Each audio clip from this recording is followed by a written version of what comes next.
Hey up, it's that old Yorkshire geek here, once again with some sci-fi, fantasy and other thing, new gaming news tonight.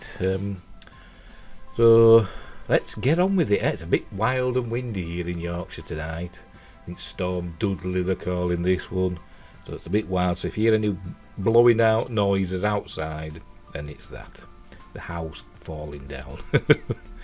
We'll see. Right, off we go. So first up, you can see there, Star Trek 4 confirmed with Chris Pine, Zachary Quinto and Zoe Saldana returning. Oh joy. I'm not a fan of the Kelvin verse, but we'll have a read anyway. The Enterprise crew are set to reunite for the new movie. And there's Spock and Kirk. Hate. I don't hate them. They're actors. Don't like the characters very much. The actors are cool. Star Trek 4 is getting the gang back together and production is due to start this year, Deadline reports. Although no official deals have been made yet, Paramount is reportedly in talks with original cast members Chris Pine, Zachary Quinto, Simon Pegg, Carl Urban, Zoe Saldana and John Cho. They played Enterprise crew Kirk, Spock, Scotty, Bones, Uhura and Sulu in 2009's Star Trek and its two follow-ups, 2013's Star Trek Into Darkness and 2016 Star Trek Beyond, which I quite liked. Anton Yelchin, who played Chekhov in the movies, passed away in 2016, just a month before Star Trek Beyond was released. Whether or not the character will be recast in Star Trek 4 has yet to be confirmed. WandaVision director Matt Shakman is helming the movie. He also directed episodes of shows including Game of Thrones, Succession, Mad Men and It's Always Sunny in Philadelphia. Oh, excuse me. J.J. Abrams, who directed the first two movies, is returning as a producer and filming is due to start in late 2022. Josh Friedman, who co-wrote Avatar 2 with James Cameron, and Cameron Squires, who worked with Shakman on WandaVision, are on screenwriting duties. Talk of a new Star Trek movie has been around for a while, with both Quentin Tarantino and Fargo showrunner Noah Hawley reported to be directing new instalments. The Revenant screenwriter Mark L. Smith worked with the former to script the unmade movie. While we wait for Star Trek 4 to arrive on the big screen, check out our list of the other upcoming movies to get excited. Blah blah blah. Yeah, there's a list there.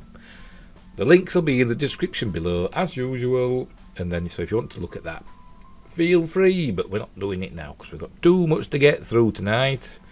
And that's it. There we go. Another Star Trek 4. I mean, they said this was happening, didn't they? A couple of years ago, before the pandemic struck.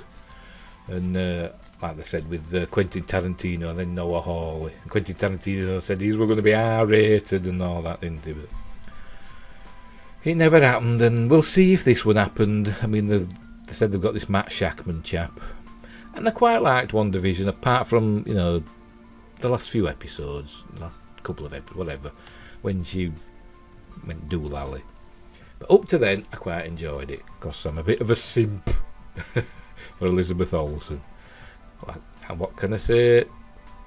She pushes my buttons, so to speak. Anyway, so we'll see how we go on with that. We've got the Enterprise A now, haven't they? They've got the Enterprise NCC 1701A at the end of Star Trek Beyond, didn't they? And it looked bloody awful. All the starships from 2009 up to now look bloody awful. Want to get some proper starship designers in. I know I'm going to say, oh, John Eves designed some of them, and but whatever. Anyway, so there we go. Anyway, sticking with Paramount, we've got some more news from Paramount for me to probably rant about. Goodbye Viacom and CBS. CBS changes corporate name to Paramount. Yeah, that's just because people will associate more with Paramount, more they think of the good old days of the Paramount movies of yore, like Top Gun and the Indiana Jones films and all them. Instead of, like, you know, a corporation like Viacom CBS, you know, it sounds a bit sterile, doesn't it? But Paramount evokes the golden age of Hollywood, doesn't it? So that's what they've done that for, and also to go with their Paramount Plus streaming service. Viacom CBS will change its corporate name to Paramount as of February 16th, calling the movie an effort to adopt an iconic global name to reflect the conglomerate's increasingly worldwide focus.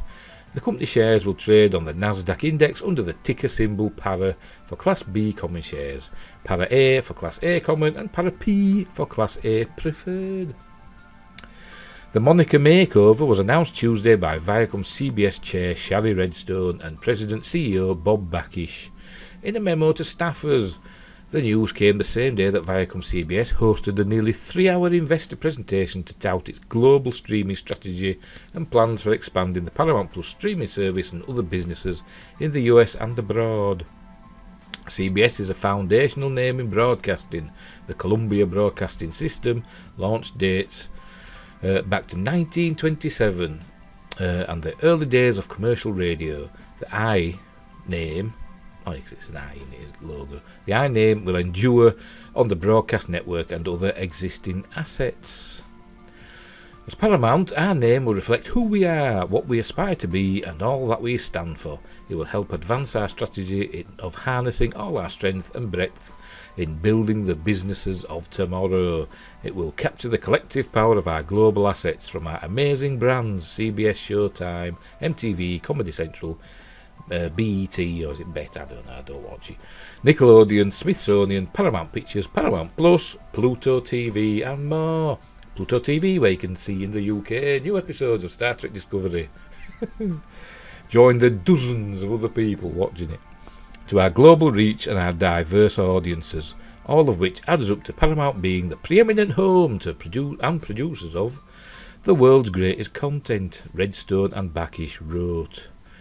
The name change was the first news announced Tuesday during the presentation after Redstone and Bakish made a theatrical entrance, spell that right, in a sports car to a soundstage at New York's Kaufman Astoria Studios, which Redstone noted was the original New York home of Paramount Pictures. There you go. Cracky, this goes on a long time. Well, how long is this article? Just for this, well, we'll not read that letter, will we? Right, anyway, so where we were. The pair also disclosed that Paramount has upgraded its financial guidance for Wall Street, projecting that the company will reach 100 million streaming households worldwide by 2024. We'll see. That compares to guidance last year from Viacom CBS that it was aiming for 65 to 75 million by 2024. What is it now? I wonder what it is now. Not saying, is it? Throughout the presentation, executives voiced bullish projections for the new streaming services and content production operations that amount to a reinvention of Viacom CBS. Redstone, daughter of the late Viacom and CBS mogul Sumner Redstone, said her focus I'm trying to read too fast. Start again. Said her focus for the family media empire was to drive a virtuous cycle in which our legacy business powers our transformation and the transformation expands and enhances our legacy businesses. That's supposed to make sense, I don't know. Speaking to Variety after the investor event, Bakish said the name change was in part an effort to set a new tone for the company. Viacom CBS screams that we're two companies, and we're not, we're one company, Bakish said. The other economic rationale is that any dollar spent on Viacom CBS branding has no consumer benefit. As we talk about Paramount, the consumer benefit accrues back to Paramount Plus and Paramount Pictures. Here's the full memo, but as I said, we won't read all that. We won't read all that. You can read it yourself if you follow the link in the description. So there you go. So they are now Paramount, no longer Viacom CBS. Not that it makes much difference, they'll still make shite. Well, shite Star Trek anyway. But we'll see. Does me head in. I mean, look at that, Star Trek 4. Do some proper Star Trek. Do some proper Star Trek, and not all this crying every 5 minutes, and we've all got feelings, and contradicting what came before because you don't know the law. Right, next. Speaking of law, Lord of the Rings animated movie sets 2024 release date. Lord of the Rings, The War of the Rohirrim, will be set 200 years before the original trilogy, so we're still in the Third Age, obviously. The Lord of the Rings, The War of the Rohirrim has a release date, but we have a while to wait. The upcoming anime movie is set to hit the big screen on April 12th, 2024, according to Variety. I'm just reading ahead then, sorry. So I was thinking about anime. I mean, a lot of times these days, just animated films are referred to as animes, or the, made in Japan, but maybe this is, I don't know, we'll see. Right, anyway.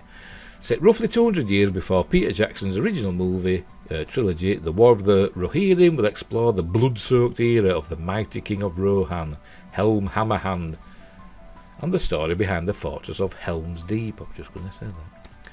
2002's The Lord of the Rings, The Two Towers features a lengthy battle scene at the fortress. But obviously Helm's Deep in the books. Even I know this, I haven't read them. Was the like a ravine behind the fortress, wasn't it? Anyway, whatever. Where were we? Kenji Kamiyama, who previously helmed the animated TV series Blade Runner Black Lotus and Ghost in the Shell standalone complex, is in the director's chair, so it is an anime. Of course, it's got a Japanese director. Philippa Boyens, who co-wrote the original movie trilogy as well as the Hobbit prequel trilogy, is on board as an executive producer. Animation work has been underway since last year when the movie was first announced, and Variety reports that voice cast announcements are expected to come soon. Elsewhere in Middle-earth, Prime Video's prequel series The Lord of the Rings, The Rings of Power is due to arrive on our screens in September. Screens in September. With a budget of $1 billion. Well, that'll be for all 5 seasons, they said, don't they? It's said to be the most expensive TV show of all time, although both projects are prequels, the two are not related. Well, that's a mistake. Oh, do me head in. While we wait for The Lord of the Rings, The War of the Rohirrim to arrive on the big screen, check out our list of the other upcoming movies to get excited about in 2022. I know there may be different companies. The Rings of Power's Amazon in it, and this War of the Rohirrim is Warner Brothers. Did it say Warner Brothers? I think it did, didn't it? Let's have a look. I think it's Warner Brothers. So they're different companies, so obviously they've got different rights for stuff they can do, and so. But you'd think with the success of Peter Jackson's trilogy, well, lots of trilogies, The Hobbit and Lord of the Rings, you'd think they'd connect it to them, wouldn't you? I mean, the Rings of Power, its production design does look similar to the Peter Jackson films, so and you'd think that they would try and keep it consistent and keep it, because that's what the fans want, don't they? If you go around changing stuff and mucking about and making things different, then fans kick off, don't they? Like me. But they don't think of the, well, basically, they do. They probably think of the fans, when they're writing things and getting all this stuff ready. But then they think, well, if they kick off, so be it. We've got more money than them. We're making it. It's our vision. That's how they see it. That's how they love it or loathe it. It's like Jason Isaacs said, didn't he, when Discovery first started, because he was it first season, wasn't he? Jason Isaacs as Captain Lorca. They asked him, will Star Trek fans of the classic Star Trek watch this? And he said they didn't. No, he didn't really care, because they've got a built-in captive audience and they'll watch anything. Taking advantage of the fans, and the fans aren't that stupid. Anyway, I digress. Right, anyway, so The War of the Rohirrim coming in 2024 on, is it HBO it's going to be on, because it's Warner Brothers in it. It doesn't say here, does it? Does it say?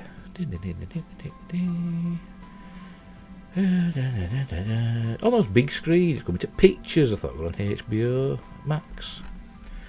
It's coming to pictures, or, as we say, flicks. Anyway, so that's good. I hope that's good. I'm not a huge fan of anime, to be honest. Obviously, there are some I like. I like Ghost in the Shell and Armitage 3. I like that. Or is it Armitage the Third? Because she was a third generation thing, wasn't she? But yeah, I quite like that. And Ninja Scroll, I like that one. But some of them, I just can't get into them sometimes. So. It's the style, the animation style, and the sometimes things don't translate well from Japanese to Western values. They don't translate well. They do things and you think, what?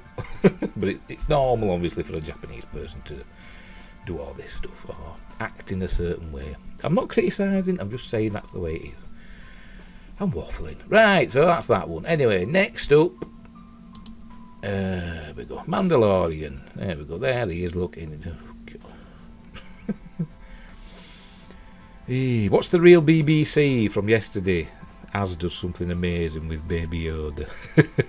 Sorry, Grogu. It's funny. It's very, very funny. Right, the Mandalorian. Pedro Pascal obviously plays the Mandalorian, or at least voices him.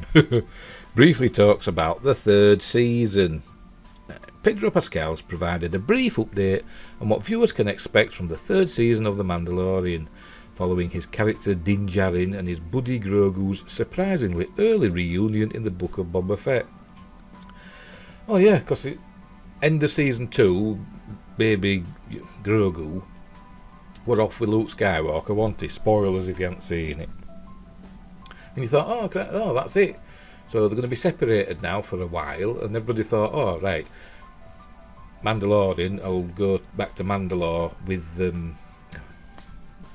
Bo-Katan and do all their stuff with the Darksaber, and we'll cut away occasionally to see how Grogu's training is going on, and then maybe they'll get reunited down the line. No, man, even skipped an episode of The Mandalorian. They got reunited immediately. God, they know a note about stuff. I mean, this is what I mean about, annoying the fans when you do stupid things like this. It's impatience in the probably coming from up on high. They're seeing pound signs or dollar signs or euro signs with Baby Yoda. That's what everybody calls him, though, Baby Yoda, and little dolls that Az don't like, and all that. And it's just the thing. If he's away from the screen, people forget about him and stop buying the merchandise. So we'll get him back straight away, and that's it.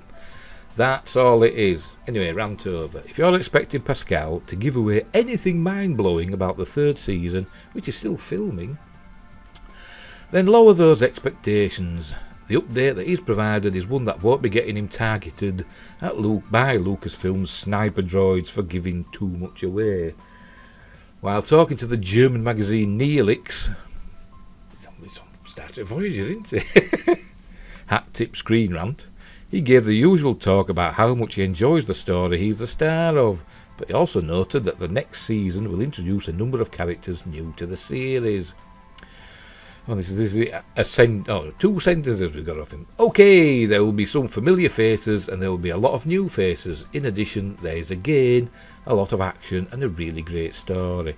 Or did he say it like the Mandalorian? Did he say it all gruff? Okay, there will be some familiar faces and there will be a lot of new faces. In addition, there is again a lot of action and a really great story. Maybe not. Don't know. I don't know.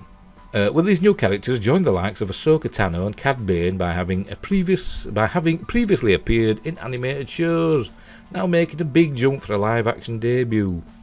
Are some coming from other source material, such as Cobb Vanth from the Aftermath books or Black Chrysanthemum from the pages of Marvel Comics? How many of the new characters are original to The Mandalorian? We clearly aren't going to get any answers from Pascal at this point in time. So for now, all we can do is irresponsibly speculate. That's, and how often is a fan theories right? Because the fans give too much credit to modern writers. Anyway. The first 2 seasons of The Mandalorian are available to stream on Disney Plus, while the third season is in development. It is not known if the third season will be finished in time for the end of 2022, or if it will begin streaming in 2023. In the meantime, you can whet your appetite for more adventures of Mando and Grogu and their buddies Boba Fett and Fennec Shand in the Book of Boba Fett, all episodes of which are now streaming. There we go. Yeah, and that's obviously from the Book of Boba Fett, as I said. Immediately reunited. Unbelievable. But yeah, I forgot what he said. New face, a lot of new faces. Excuse me, I have a little drink of my Diet Coke. Oh, crikey. It's still windy out there, I hope you can't hear it. blowing things away. Yeah, a lot of action. Yeah, a lot of new faces. I wonder what the new faces will be then. I'm sure, Dave Filoni will be directing at least one episode, won't he? So we might get a Clone Wars or a Rebels character in there. Ezra. Thrawn. Who else?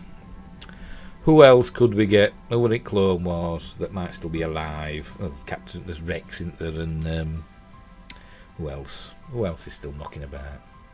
I can't remember.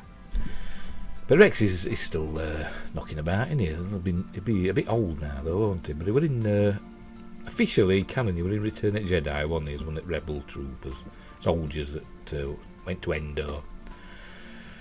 Apparently, right. Anyway, so that's that. Anyway, next up we're on to gaming news. Next, sort of. There we go. There you go, Bioshock movie in the works at Netflix. Let me just check, make sure we're all still... Oh, it's near enough. It's near enough. The streaming giant and game developer Take-Two Interactive have been working on a screen rights deal for close to a year. And there's a picture... Oh, crap, there you go. And there's a picture... Oh, God. Sorry, I'm chuntering because there's little videos popping up. So I've got to press X on them. 8 pop-ups. Dummy heading. Picture there from the first Bioshock, I think it is, isn't it? And there's a big daddy and a little sister. Sorry, I've got hair on my face. Or is it a ghost going? Aah! That's what they said. If you can feel cobwebs, it's a ghost touching you. If you know what I mean. Yeah. So that's a big daddy and little sister in rapture. So I can still see something. I think it's a bit of my moustache. I think that's poking up, and just catch it light. I'll have to have a shave. No.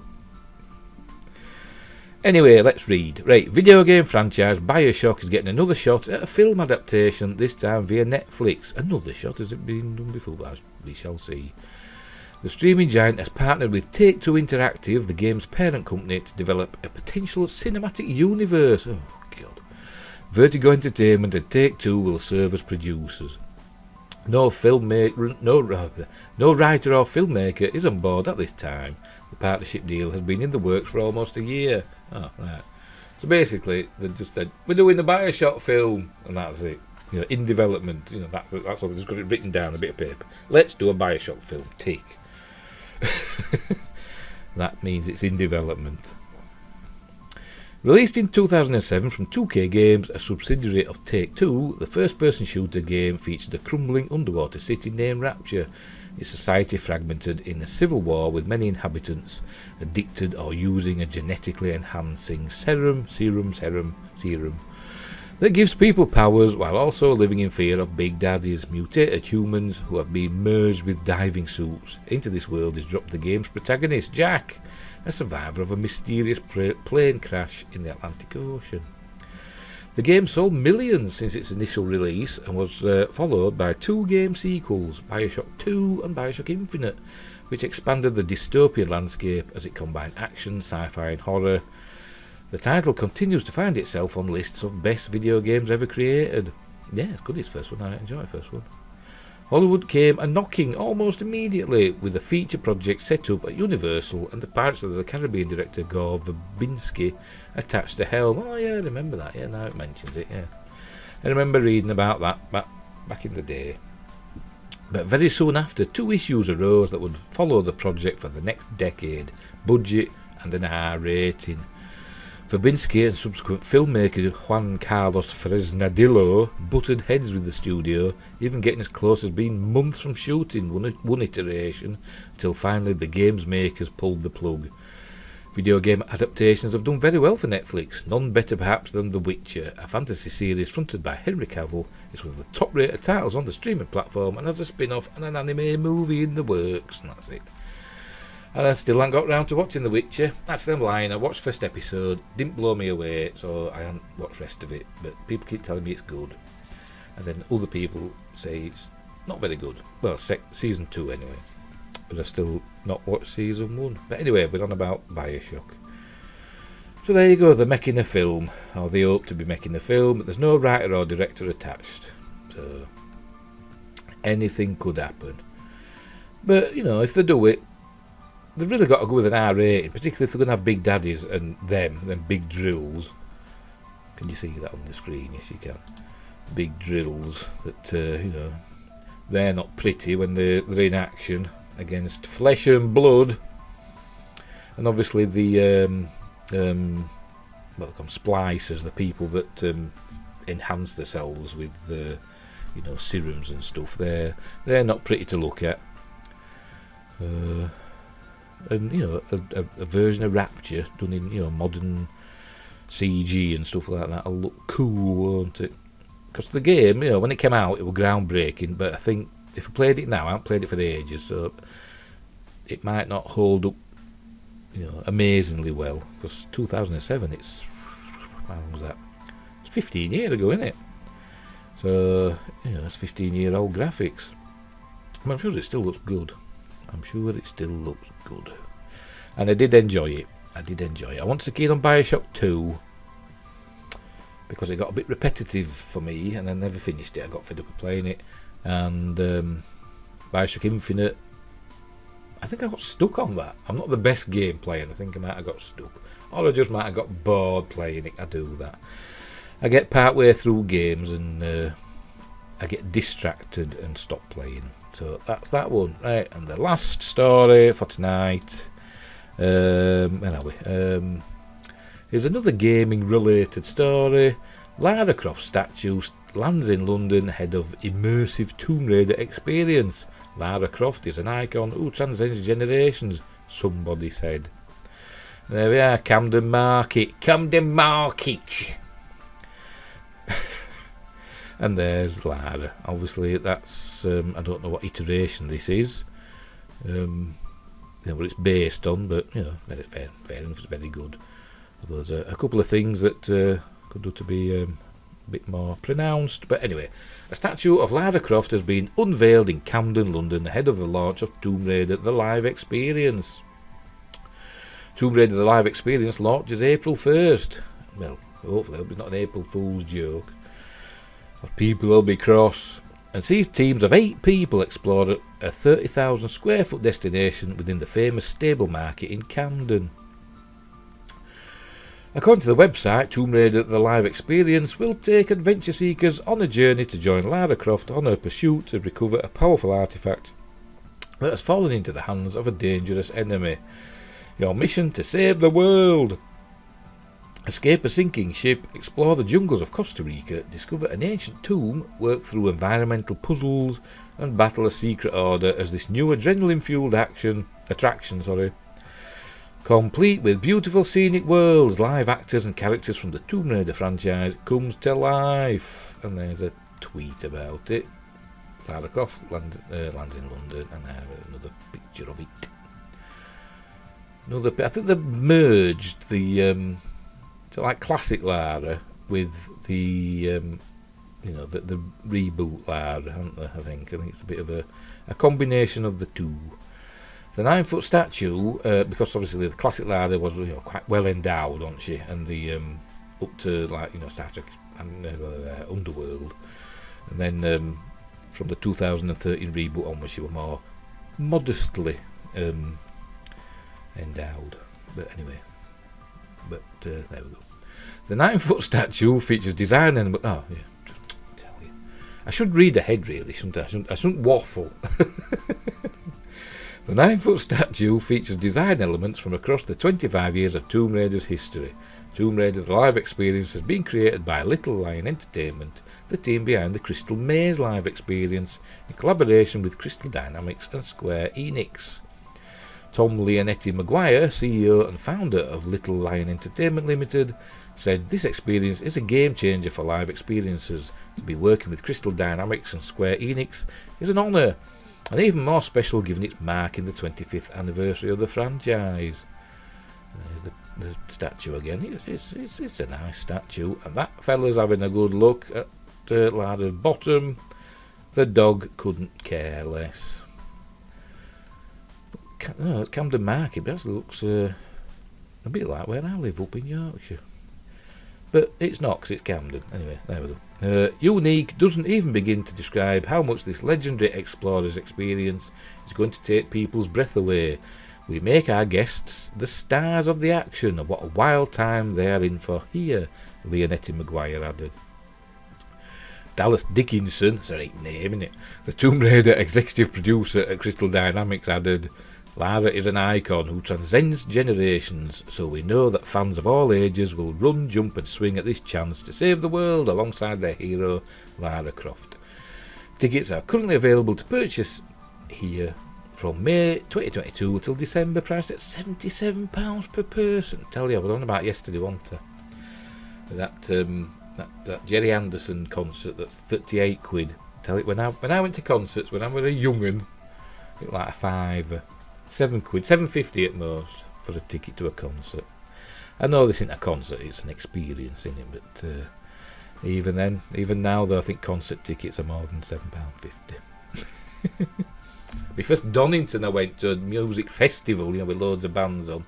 The ticket for that was like 12 quid, the first one I went to that.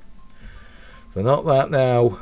Anyway, where were we? Last year, Ian Livingstone, former president and CEO of Eidos Interactive, told NME that nobody had an idea just how big Lara Croft would become, but she survived the test of time.